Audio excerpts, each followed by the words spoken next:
Hi, my name's Tomahawk, and I love movies, comics, and TV shows, but not as much as I love telling those movies, comics, and TV shows why they're not good enough. Today, the movie I'll be whining about is... So you probably already know the history of Black Widow, but my mom doesn't, and she watches my YouTube videos. Hi, Mom.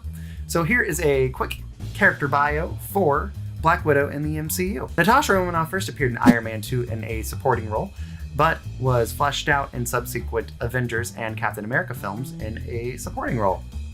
Basically, she befriends all the Avengers and comes to see them as her family, but this family has a bitter divorce in Captain America Civil War, in which she chooses to side with Mother Captain America. Don't fight me on this, Tony is the daddy. It's after Captain America Civil War that the events of this new Black Widow film occur. And then, in older movies, she sacrifices her life for the sake of the universe. That's right, Mom! The most impactful thing she does in this entire franchise is kill herself. And not even this solo movie can fix that. Not only does Marvel choose to give her a solo movie after her death, it's also the first movie of the new phase. And starting it off with a prequel is a bit of a non-starter. And Marvel, I love you. I love you so much. You have no idea how much merchandise is in this room that I'm filming right now. It's so much. But I gotta break it to you. You don't know how to make a prequel. Don't feel bad. Almost nobody in Hollywood knows how to make a good prequel. Because look, movies are hard. Storytelling's hard. At least good storytelling is. And writing a satisfying prequel, it's almost impossible. Because a prequel needs to be a satisfying story in and of itself while giving an audience a newfound appreciation for the original story. That is a tricky balancing act to pull off. In a word, recontextualization. Now, ideally, this would mean we would gain further insight into character motivations and actions, but Hollywood seems to think that what makes a satisfying prequel is just giving us details about things that we didn't really care about. Hey, did you know that Han Solo got his blaster from a guy? Guy just gave it to him. Wolverine's jacket? Some guy gave it to him. And in Black Widow, this means we find out how Natasha got that vest that she wore in Infinity War. And for a character who changes her appearance in every movie, not a single person was wondering. Not a one. But while we're talking about that vest, Yelena states that wearing this vest is the first choice she's ever made for herself. Now, this is actually a pretty decent setup for a story. Throughout the rest of this movie, throughout the rest of this story, this vest symbolizes free will and agency. At the end of the movie, Yelena gives this vest to Natasha because she was wearing it in Infinity War. There's no real reason that Yelena would give it to Natasha. Like, metaphorically, it doesn't really make sense in this story. However, it actually would make a lot of sense story-wise for Natasha to get her own piece of clothing that symbolizes freedom and agency, especially since in Captain America Civil War, she sided with the guy who the government was trying to put limitations on and was fighting against that. Also, it makes sense in the course of this story, where the main villain is literally taking the free will of women, and she's fighting against that.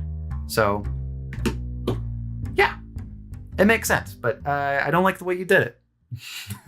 Anyway, back to my prequel rant. Prequels, aside from never recontextualizing anything really, which we will get back to, they have a tendency to create, dare I say the word on the internet, plot holes. Oh, that's 2 words.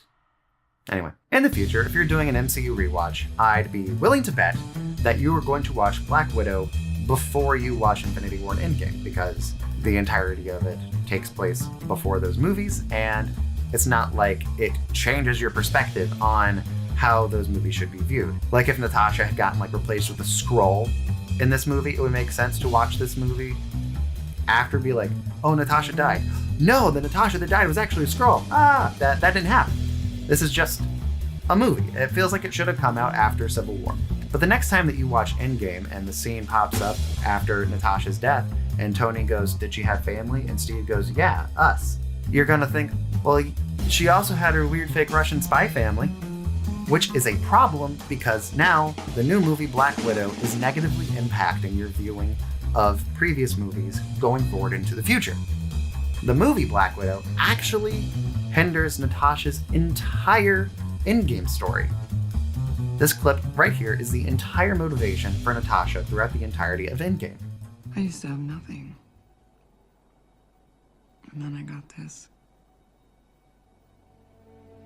This job. This family.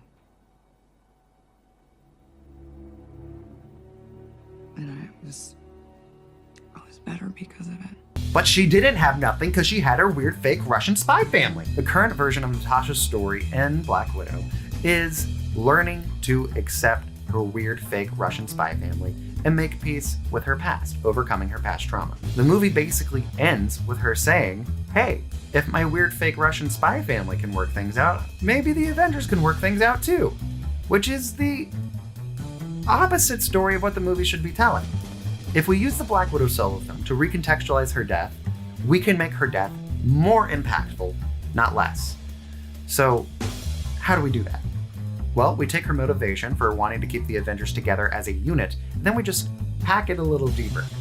We do that by emphasizing the nothing in Natasha's story.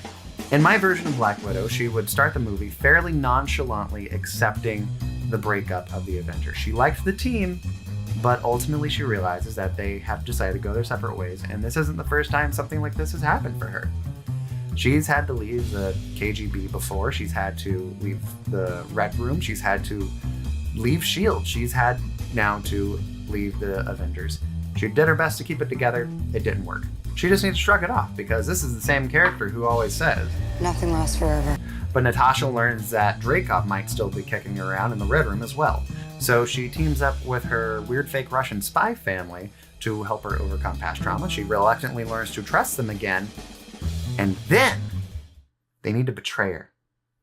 This would be more emotionally impactful because these are the characters that we've spent the majority of the movie with, as opposed to Dreykov, who sucks as a villain because, A, we don't know this guy. We know that he's a guy from Natasha's past, but we've never actually seen him do anything evil until we meet him. This makes the movie feel like it's a sequel to a movie that doesn't exist. If you wanted to fix the Dreykov character, you could add a subplot in which is a flashback to Budapest, which, by the way, Marvel, real quick thing, how dare you make a Black Widow prequel movie and not show us the events in Budapest? Like, I heard you were making a Black Widow prequel movie, and I was like, oh, cool, Budapest, along with all the other Marvel nerds on the internet. And then you just didn't do it. You've been hinting at this friggin' thing for years now. Like, what are we doing? What are we doing, Marvel?